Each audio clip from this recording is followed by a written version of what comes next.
আজকে আমাদের দীপাকর্তা এবং আমাদের নেতৃত্বে আজকে অপর্ণা সরেন জয়েন করলো। আমরা একে মহিলা মোর্চার আমাদের মন্ডলে জিজ্ঞেস করলাম অপর্ণা সরেনকে। ভারত মাতা কি। ভোট প্রচারে গিয়ে স্থানীয় এক মহিলাকে বিজেপিতে যোগদান করিয়ে সঙ্গে সঙ্গেই পদ দিলেন বিজেপি প্রার্থী সৌমিত্র খাঁ। বিজেপির কর্মী নেই, পদে ছড়াছড়ি কটাক্ষ সুজাতা মণ্ডলের।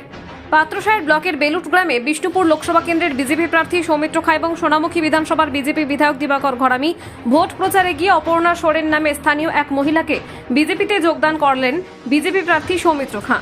হাতে পতাকা দিয়েই সোনামুখী মণ্ডল 4-এর মহিলা মোর্চার জেনারেল সেক্রেটারি ঘোষণা করেন বিজেপি প্রার্থী। বিষ্ণুপুর লোকসভা কেন্দ্রে তৃণমূল কংগ্রেসের প্রার্থী সুজাতা মণ্ডল বিজেপির এই যোগদানকে কটাক্ষ করে বলেন, বিজেপি কর্মীকে বিজেপিতে যোগদান করানো হচ্ছে। বিজেপি থেকে লোকজন প্রতিদিন তৃণমূল কংগ্রেসে যোগদান করছে এবং জয়েন করার জন্য লাইন দিচ্ছে। সেখানে ওনারা কি করবেন, হতাশাগ্রস্ত হয়ে দিশাহীন হয়ে বিষ্ণুপুরের বিজেপি প্রার্থী দেখতেন কোথাও কাউকে পাচ্ছি না, চলো জোর করে নিজের দলের কর্মীকেই যোগদান করিয়ে দিয়েছেন এবং জয়েন করিয়ে রাতারাতি পথ দিয়ে দিলেন। তার মানে বিজেপির লোক নেই, পদে ছড়াছড়ি। আমাদের অপর্ণা সোরেন একজন সাধারণ গ্রাম্য মহিলা। তৃণমূল কংগ্রেস যেভাবে মহিলাদের উপর আক্রমণ করে এবং যে জায়গায় পাত্রসারে মহিলাদের উপরে অত্যাচার করে, সাধারণ গ্রামের আটপড়ে মহিলা যোগদান করেছেন, 50টা পরিবারকে যোগদান করিয়েছেন এবং আমরা তাকে দলীয় জায়গা দিয়েছি। তৃণমূল বলছে যে বিজেপিতে পদে ছড়াছড়ি কিন্তু লোক নেই, তাই এসেই হচ্ছে জিএস এর পদ। না, আমরা মণ্ডলে মহিলা মোর্চার একটা জায়গা দেওয়া হয়েছে। মণ্ডলে মহিলা মোর্চার কাজ করার জন্য আমাদের পদের ব্যাপার নেই, কিন্তু কথাটা হচ্ছে একজন সাধারণ আটপড়ে মহিলা, তিনি সন্দেশখালী থেকে আর থাকতে পারলেন না, তিনি ভারতীয় জনতা পার্টিতে যোগদান করলেন। তিনি সাধারণ মানুষ, আটপড়ে মহিলা, গ্রাম্য আটপড়ে মহিলা, কোনো পার্টি করতেন না, তিনি এসে যোগদান করলেন।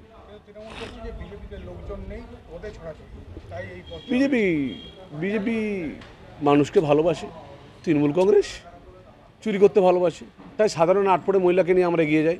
আমরা বসিরহাটে যে প্রার্থী হয়েছে সাধারণ লড়াকু নেত্রী, আমরা সেভাবে আমরা এখানে সাধারণ মহিলাদেরকে আমরা কাছে নিয়ে আসবো, আমরা এগিয়ে নিয়ে যাওয়ার চেষ্টা করব। এটা কিভাবে দেখছেন? মানে এত হাসি পেল, মানে এসব দেখে শুনে, যে উনি বিজেপিরই ছিলেন নেত্রী বা যাই হোক বিজেপিরই কর্মী, তাকেই মানে দেখুন, বিজেপি থেকে লোকজন প্রতিদিন তৃণমূল কংগ্রেসে জয়েন করে যাচ্ছে এবং জয়েন করার জন্য লাইন দিচ্ছে। সেখানে ওনারা কি করবেন, হতাশাগ্রস্ত হয়ে দিশাহীন হয়ে বিষ্ণুপুরের বিজেপি প্রার্থী দেখছেন কোথাও লোক পাচ্ছি না, চলো জোরজার করে নিজের দলের কর্মীকে জয়েন করিয়ে দাও। তো ইনি নিজের দলেরই কর্মী ছিলেন, বিজেপিরই কর্মী, বিজেপিরই নেত্রী ছিলেন, তাই তাকেই জয়েন করিয়ে রাতারাতি আবার পদ দিয়ে দিলেন জিএস। মানে সত্যি বিজেপির লোক নেই কিন্তু পদের ছড়াছড়ি, এটাই হাস্যকর লাগে। মানে দলটার দৈন্যদশা দেখে সত্যি কষ্ট লাগে এক এক সময়।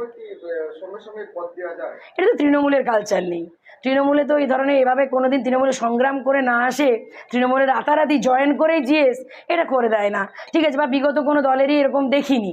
তবে বিজেপি তো আবার বঙ্গ বিজেপি, ঠিক আছে, ওখানে দেখছি ওনাদেরই সভাপতির ছবিতে পায়ে জুতো মারছে ওনাদের দলের কর্মীরা, আবার ওনাদের বিরোধী দলনেতাকে ওনারা গালি দিচ্ছেন। এই যে বিষ্ণুপুরের যিনি বিজেপি প্রার্থী, তাকে বহিরাগত হিসেবে রোজ নিজের দলের লোকেরাই পোস্টার দিচ্ছে, তার সম্বন্ধেই লোকে বলছে যে ওনার নাম করেই বলছে ওনাকে হাঁটিয়ে দিতে, বিষ্ণুপুরকে বাঁচাতে। তো তাদের দলে এসব সম্ভব, মানে বিজেপিরই লোক বিজেপিতে জয়েন করছে, এটা নিয়ে বলার কিছু নেই।